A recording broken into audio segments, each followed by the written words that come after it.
Mais du coup, ton activité de conteur, maintenant, tu l'exposes, on va dire, sur YouTube. Exactement. Pourquoi? Alors, donc j'ai une chaîne qui s'appelle le Conteur Geek. Oui, parce que j'adore les jeux vidéo. J'adore les jeux Ouais, vidéo. t'as une chaîne aussi, il me semble. J'en avais une. Ouais. Là, j'y vais beaucoup moins parce que là, je me considère vraiment à mon activité de compteur et tout, qui s'appelle Jackbat Gaming. Alors, Jackbat Gaming, c'est où je faisais une petite série qui s'appelait Chronicles, où je faisais, où je racontais un peu l'histoire du jeu vidéo. Mais bon, ça m'a pris énormément de temps et là, du coup, j'ai vraiment envie de me consacrer vraiment au fait de raconter des histoires, etc. Et donc, en fait. Pourquoi le Conteur Geek? Parce qu'en fait, tout est venu en fait d'une histoire assez marrante. J'étais dans une boîte métal avec une pote et j'avais pris une petite bière, etc. J'étais un petit peu émoussé et on commence à parler littérature, etc. Et elle m'a dit, est-ce que tu connais Charles Bukowski? Je fais non, pas tant que ça. Elle me dit, tiens, prends ce livre, commence à lire, tu verras, c'est extraordinaire. Je fais ok, je me suis posé. C'était un poète russe. J'ai lu. Quoi? Je suis rentré chez moi et je lui ai dit non, ce poème là, non, faut que je lise. Il faut que je lise. Et j'ai fait un cadeau à ma pote, c'est-à-dire que j'ai enregistré sur mon ordinateur avec un petit casque micro que j'avais à l'époque quand j'avais pas encore ce petit bébé là. Ouais. Un petit casque micro comme ça, mais vraiment, oh là là, oh, la qualité de l'époque, oh là là. Et j'avais modifié ma voix pour donner un côté un peu plus sur ordinateur, tu vois. Et je me suis dit, mais comment je peux faire un truc comme ça? Parce que c'est genre l'histoire d'un mec qui a genre 60 ans, etc. Je peux pas faire ma voix comme ça, ça marchait pas, tu vois. Mais et donc en fait, j'ai lu ce poème, j'ai mis un bruit de pluie en arrière-plan, en arrière-fond, j'ai mis un peu de musique, un peu de Jay-Z, un peu de jazz, etc.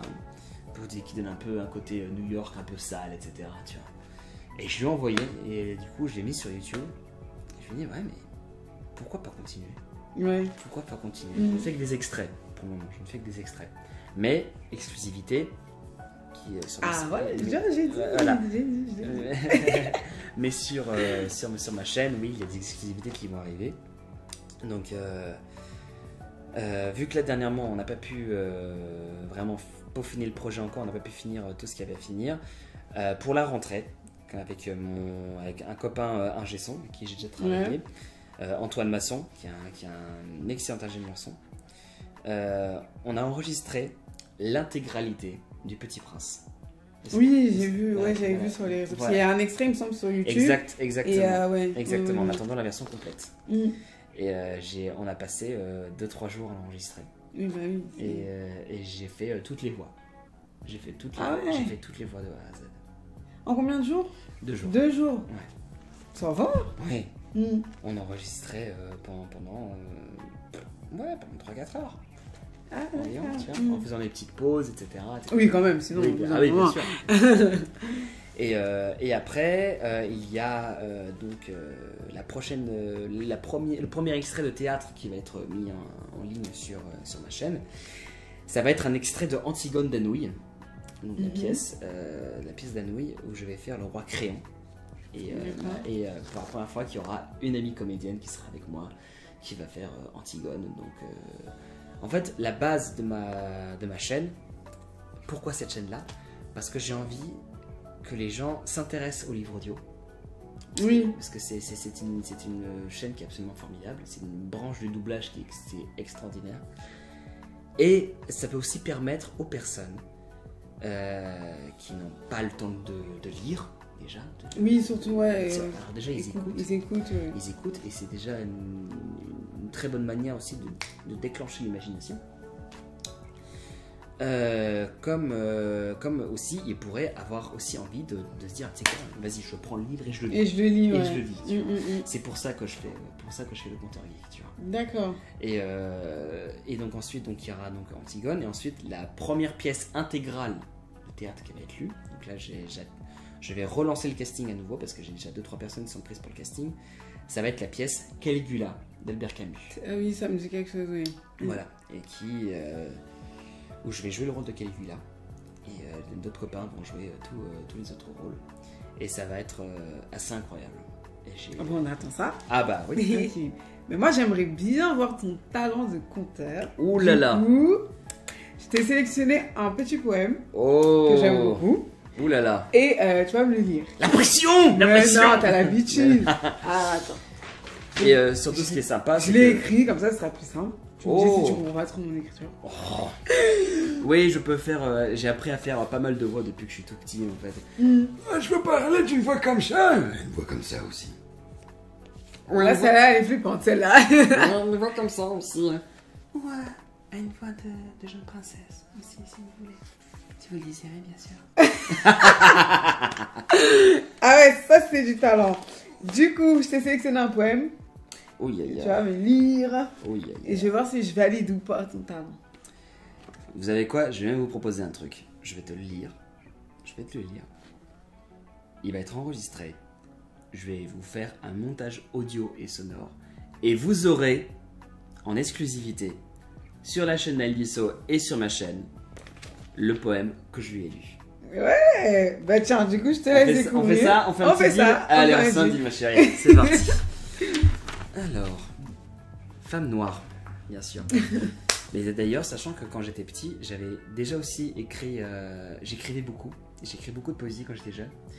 Et j'avais fait un poème sur la femme africaine. Et il est où? Ah, mais il est sur mon téléphone. Oui. Mais bah, lis celui-là. C'est le qui? Léopold Sédar Senghor. D'accord. Attention, je n'ai même pas lu ce poème. Donc là, ça va être... Femme noire. Femme nue. Femme noire.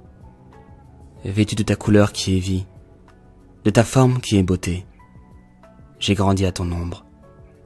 La douceur de tes mains bandait mes yeux. Et voilà qu'au cœur de l'été de midi, je te découvre, terre promise, du haut d'un col calciné. Et ta beauté me foudroie en plein cœur, comme l'éclair d'un aigle. Femme nue, femme obscure, frémure à la chair ferme, sombre extase du vin noir, bouche qui fait lyrique ma bouche, savane aux horizons purs, savane qui frémit aux caresses ferventes du vent d'Est, tam-tam sculpté, tam-tam tendu qui gronde sous les doigts du vainqueur, ta voix grave, du contralto et le chant spirituel de l'aimer. Léopold Sédar Senghor, Chant d'ombre. Ouais. Ah, j'aime beaucoup, je valide. Tu valides? Ah, t'es concentré et tout, c'est trop beau. Bah, c'est surtout la... C'est une... En fait, souvent, quand je lis, je laisse souvent le texte m'emporter, en fait. Ah oui, mais là, ouais, t'es parti, là. Pourtant, tu l'avais même pas lu et tout. Non, franchement, c'est bien. Parce qu'en fait, c'est là où, comme je te dis, je laisse mon âme d'enfant grandir, tu vois, je laisse l'imagination entrer. Et c'est pour ça surtout que je fais ce métier. Pour partager. Pour partager, pour donner l'envie aux jeunes de se dire waouh. Pour leur apprendre des choses aussi. C'est toujours un partage. Et surtout, moi, j'apprends autant des personnes avec qui je travaille que des personnes qui travaillent avec moi. Et honnêtement, c'est pour ça que je me considère maintenant comme un artiste polyvalent. Polyvalent, ouais. Polyvalent parce que voilà, j'ai fait pas mal de métiers. J'ai été photographe, j'ai été barman, j'ai été serveur, j'ai été... pendant plus de 7 ans, depuis plus de 7 ans, j'ai le diplôme de moniteur acrobranche. Ah oui. Ouais, j'ai été moniteur acrobranche pendant plus de 7 ans. Je le suis toujours d'ailleurs, j'ai toujours le diplôme. J'ai fait énormément de trucs. J'ai fait énormément de trucs. Et je vais toujours... j'ai toujours cette soif d'apprendre et de m'émerveiller devant les trucs, devant pas mal de choses qui arrivent. Et c'est une ressource intarissable. C'est un peu comme une fontaine de jouvence, tu vois. Ouais.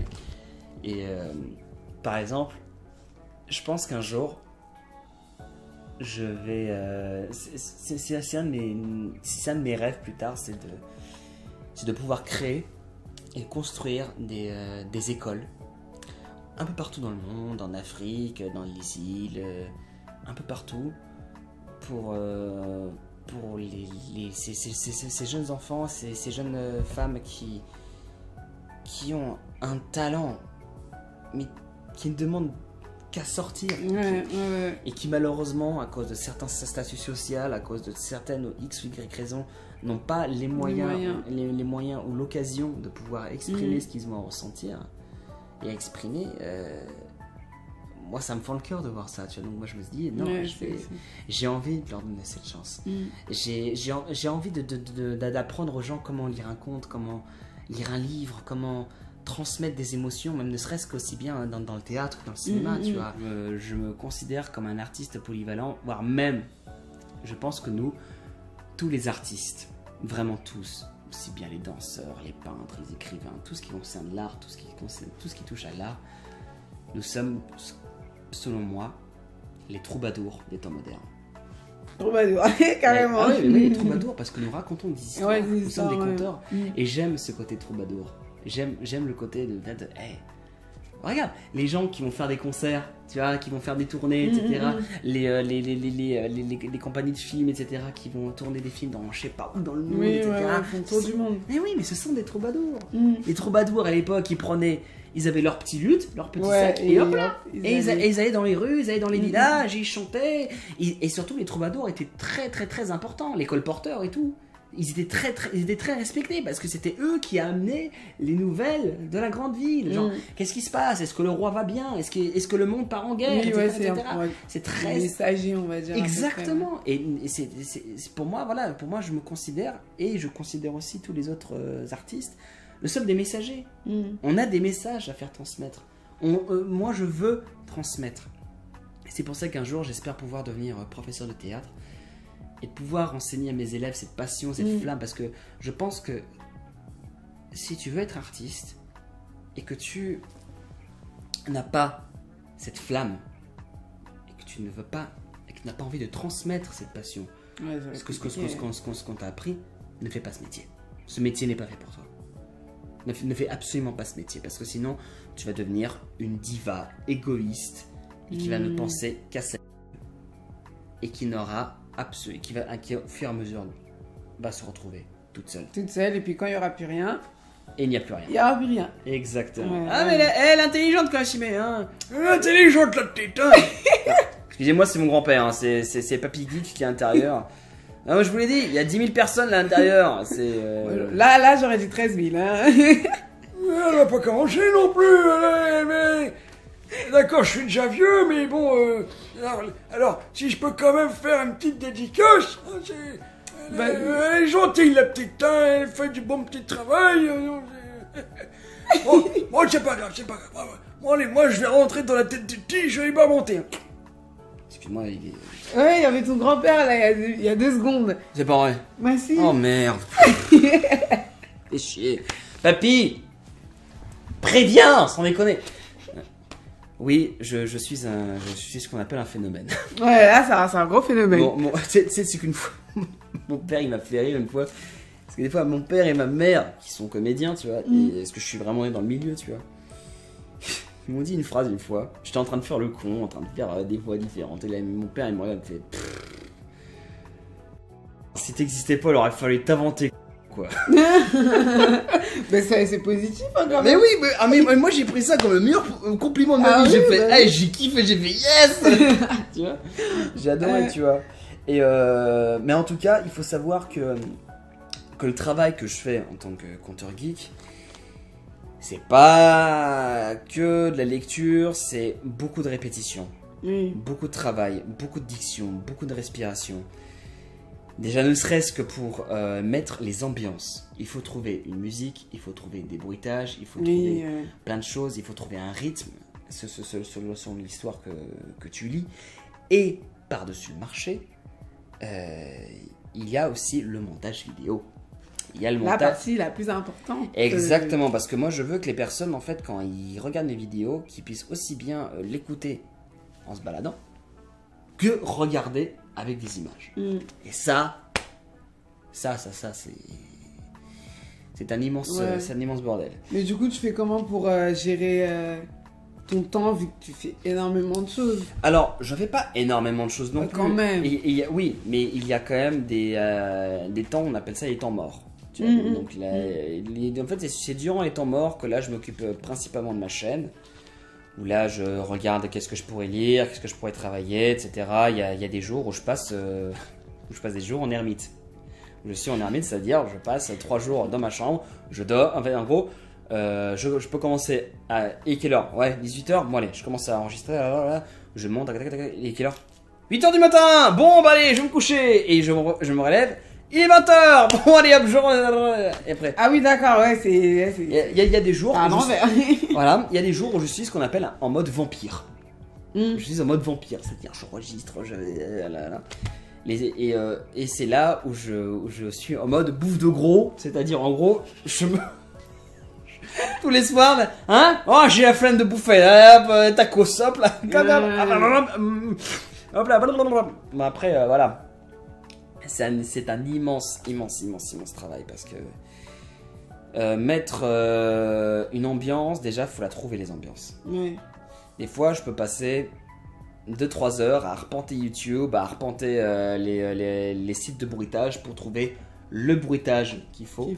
Et tu sais, il y a une vidéo qui m'a absolument fasciné où tu vois en fait le métier de bruiteur dans le doublage. Le métier de bruiteur, ce sont les personnes qui font les bruitages dans les films. Oui, par exemple des talons enfin, une personne en train de marcher en talons. Exactement. Par exemple, un verre qui se pose. Par exemple, je te donne un exemple. Tu vois une personne, tu vois, on va prendre un papier de journal. Il y a une personne genre qui pose son truc sur la table. Tu vois, on va prendre comme ça. Là, il pose son marché sur la table. Tu l'as fait. Déjà t'entends le bruit. Et là, il cherche. Tu vois, déjà tu dis ah, il cherche quelque chose, tu vois. Ou si tu entends un... Ah, tu peux imaginer qu'il y a genre un truc qui se craque. Tu sais comment on fait, ça c'est extraordinaire dans le cinéma, tu sais comment on fait les craquages d'os, genre quand tu es dans un film d'action, t'as un mec qui te tord le bras comme ça, non. On utilise du céleri. Ah bon? Du céleri, en fait, tu prends le céleri, tu le casses comme ça, et je te jure, c'est véridique, je t'enverrai la vidéo. Mais c'est ça qui est fascinant, toutes les branches du doublage, etc., la manière dont c'est fait, la manière dont on utilise les voix off, les bruitages. C'est fascinant, moi j'adore ça. Moi j'adore. Ouais, c'est stylé. Ouais, non mais regarde, il y a tellement de documentaires, mais allez les voir, je vous en supplie. Allez les voir, vous allez en sortir, mais tellement riche. Vous allez dire, mais j'ai appris quelque chose. Moi j'aime qu'on m'apprenne des trucs et se dire, c'est quoi? Ce soir je me coucherai moins con, tiens. Tu vois? Ouais, j'avoue. C'est une très grande puissance. C'est une très grande puissance de pouvoir raconter ces histoires, d'être autant fasciné par la lecture et pouvoir transmettre. Pour moi, en fait, quand je fais ça, je transmets un cadeau. Je vous fais un cadeau. J'ai envie de vous faire autant voyager que de vous faire frémir d'effroi. Mais justement, si tu devais transmettre un message à une personne, laquelle? ce serait quoi? Par exemple, on va dire, allez, un jeune. Un jeune qui a qui a envie d'être dans le doublage. Voilà, ou conteur, ou... Qui a envie d'être artiste. Artiste, voilà, on va dire artiste. Alors, si tu me regardes, voilà, toi ou elle, en tout cas déjà, je te souhaite la bienvenue. Et je te remercie d'avoir regardé cette magnifique interview avec une amie très chère à mon cœur, ma petite sœur de cœur. Si tu as le désir et la flamme, la patience et la générosité, fonce. Ne laisse jamais personne te dire tu n'es pas capable. Non, c'est pas pour toi. Non, ça te convient pas. Non. Si au fond de toi, vraiment au plus profond de ton cœur, au plus profond de ton âme, tu sais que tu peux le faire, alors tu es invincible.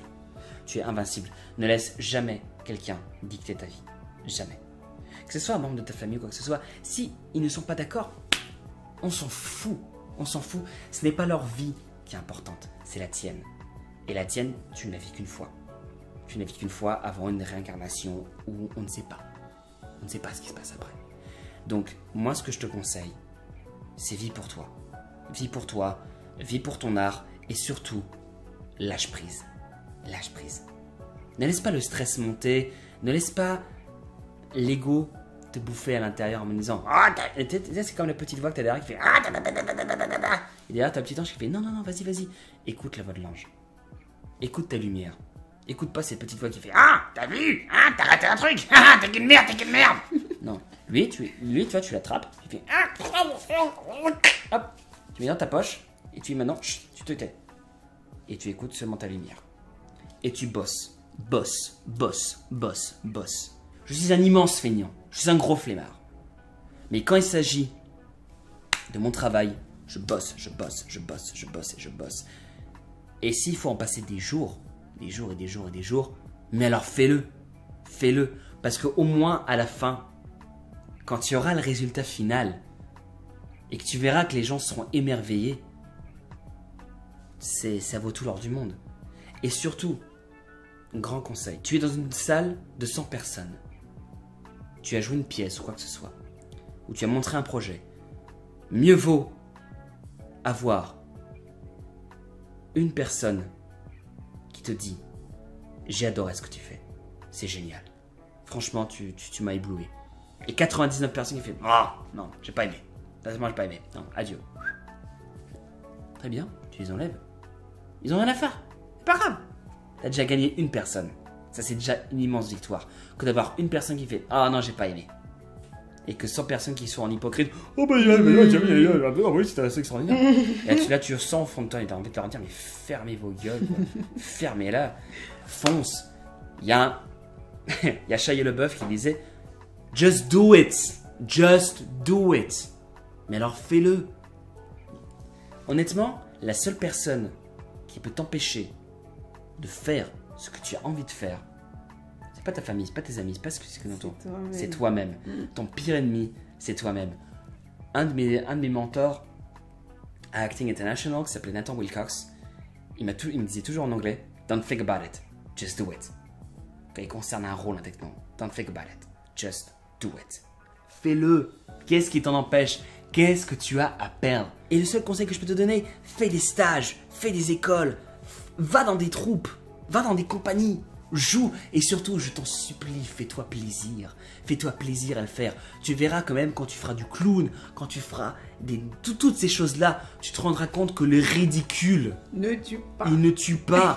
Regarde, moi, depuis tout à l'heure, je suis là. Est-ce que j'en suis mort? Est-ce qu'on m'a foudroyé? Non, m'en fous. Non, au contraire, ça fait du bien. Et même surtout, un exercice.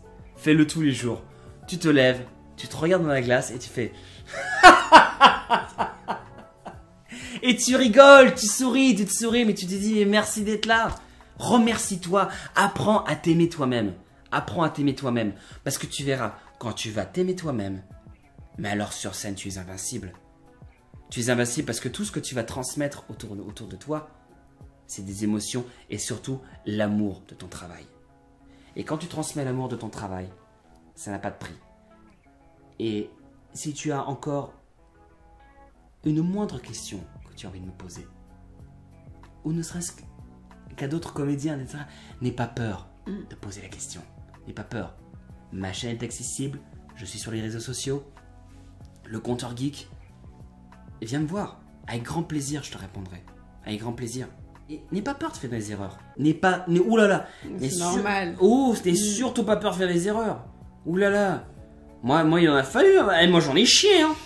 Ouh là là. Tu sais, quand je me regarde, il y a allez, 2-3 ans, je me regardais, je me dis, oh, j'étais un petit con, nom de Dieu. J'avais envie de me foutre des claques. Mais depuis que j'ai appris depuis que j'ai fait de la méditation, que j'ai appris à me calmer, que j'ai appris à me poser, que j'ai appris à regarder les choses beaucoup plus posément, je me suis dit, hey, maintenant, tu te ressaisis. Et heureusement que les erreurs sont là, parce que ce sont les erreurs qui te forgent. Je vais citer une phrase dans Batman Begins, c'est de Christopher Nolan. Ah, la trilogie Batman, il faut que tu la regardes. Franchement, j'ai regardé que le dessin animé quand j'étais petite. C'est déjà très bien. Voilà, c'est déjà très bien. Arrêtée là. Et ben, dans le film, tu vois donc Bruce Wayne qui est jeune, quand au moment où il crée sa phobie pour les chauves-souris, quand il tombe dans ce fameux puits rempli de chauves-souris et où il est remonté par Alfred. Et où à un moment, Alfred lui dit, pourquoi est-ce que nous tombons, Monsieur Wayne? Et Bruce fait, je ne sais pas pourquoi. Pour mieux se relever. Pour mieux se relever. Donc si tu tombes, aie pas peur. Aie pas peur, tu vas te créer une armure et tu seras invincible, tu seras une bête de guerre. Tu seras une bête de guerre, mais solaire. Tu serais une bête de guerre, mais d'amour. T'es pas là pour faire couler le sang. T'es là pour être ce dont tu as envie d'être. Et c'est pour n'importe quelle branche que tu veux faire. Fais ce qui te plaît. Et ne laisse encore jamais personne te dicter quoi que ce soit. Qu'est-ce qu'on trouve une fois dans une minute? Donc tu vois le mot minute. 2 fois dans un moment. Tu vois, donc le mot moment. Par rapport au mot minute, il y a quelque chose qui a rapport. Ah, chut. Et jamais dans 1 heure. Là, je t'ai aidé, là, franchement. Le moment? Non, c'est... Je crois que tu l'as. Le M? Oui. Ah, c'est le M? Bah oui. Ah. Faut réfléchir, tu vois, c'est... Tu ferais une bonne perfourage, hein. Ben bravo. Ça n'a pas été simple, mais t'as quand même réussi. Tiens, c'est un tout petit cadeau, je te laisse découvrir. Qu'est-ce que... Oh oh oh! Bienvenue. Allez! Ah, franchement, je vais le porter avec grand plaisir. Dis-nous tes réseaux, tiens, vas-y. Alors, donc je suis sur YouTube, donc le compteur geek. Je suis sur Instagram, Snapchat et Facebook. D'accord, tout sous le nom du compteur geek? Oui. Ok, de toute façon, ça sera affiché en bas, comme Voilà. d'habitude. Exactement. Et surtout, abonnez-vous à sa chaîne, parce qu'elle a vraiment énormément de mérite, cette jeune fille. Merci. Donc, il faut s'abonner à nos chaînes et cliquer sur la petite cloche. Voilà. Voilà. Ben, merci beaucoup, Baptiste. J'ai passé un énorme moment avec toi. Bah, j'ai beaucoup apprécié te connaître. Et, ah bah, moi aussi, comme toujours, ma puce. Ouais, savoir ce Et que tu fais content qu'on a pu avoir cet enrichissement Oui. l'un de l'autre. Oui, c'est oui, toujours oui. plaisir. Ben, je pense que c'est plus toi qui as appris plus de choses que moi. Hein. Là, sur le coup, là. Ah bah, vu la ouais. pipette que je suis, c'est un peu normal. Hein. Ouais, bah, je te souhaite plein de bonnes choses et tout. Moi, j'attends tes actualités. Puis voilà quoi. Yes. Longue vie au compteur geek et voilà. N'hésitez pas à aller Merci faire un infiniment. petit tour. Yes. Moi, j'ai fait un tour, j'ai kiffé. Donc, c'est-à-dire tout le monde peut kiffer. Et il y en a pour tous les goûts. Il y en a pour tous les goûts. Et si même, j'ai même une page Tipeee, si vous voulez me faire des dons pour que je puisse avoir un meilleur matériel, etc. Et si vous me faites par exemple un don de 10 € par exemple, voire un peu moins, ça dépendra sur vos moyens, bien sûr, et c'est seulement si vous voulez et si vous pouvez, bien sûr. À partir de 10 €, je peux faire une commande spéciale, c'est-à-dire vous me donnez un texte, un extrait de livre ou un poème que vous aimeriez avoir sur la chaîne en tant que, en tant que dédicace, et vous l'aurez. Vous l'aurez, ça sera mis sur la chaîne, monté, etc. Okay. Et ça me ferait vraiment très plaisir de faire ça pour vous en tout cas. Ok, voilà. Bah je te remercie encore une fois et puis on se dit à très bientôt, à la prochaine. À la prochaine et longue vie aussi à l'année Dissot. Merci. Allez, yes.